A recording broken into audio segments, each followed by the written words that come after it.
Les deux choses principales qu'on veut éviter, c'est le choc thermique et l'hypothermie. Vraiment, ces deux situations-là peuvent te mettre dans des conditions vraiment dangereuses. Combinaisons humides, combinaisons étanches peuvent chacun aider de leur façon à prévenir ces situations si jamais tu finis à l'eau. Même si c'est intentionnel dans ton sport ou ce que tu es à l'eau plus souvent que d'autres, tu veux éviter que le corps refroidisse trop rapidement, que ça peut causer plusieurs effets où ce que tu peux aspirer de l'eau. C'est très facile de se noyer dans de l'eau froide. Donc, les combinaisons aident à prévenir ça.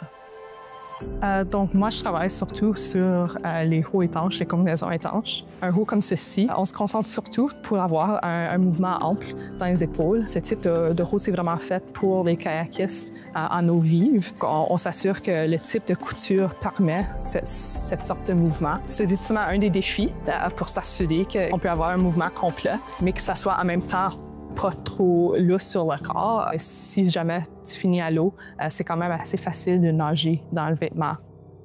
Pour une tenue comme ceci, d'aller du processus de conception, recherche, on demande à nos fournisseurs pour nos matériaux, qu'on ait plusieurs prototypes jusqu'à la vente. Ça peut durer quelques mois jusqu'à des fois 2 ans pour s'assurer que nos idées en design sont traduites comme qu'on veut sur le morceau.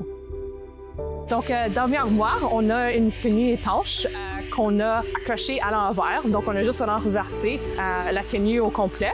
Et on a bloqué le cou et les poignets pour faire certain que l'air ne sort pas par là. Puis par la suite, tu vas voir qu'il va asperger avec ce mélange d'eau et de savon. Ça va faire des bulles si on trouve une fuite. Ce processus-ci, on peut le faire quand on a des tenues qui rentrent pour des réparations.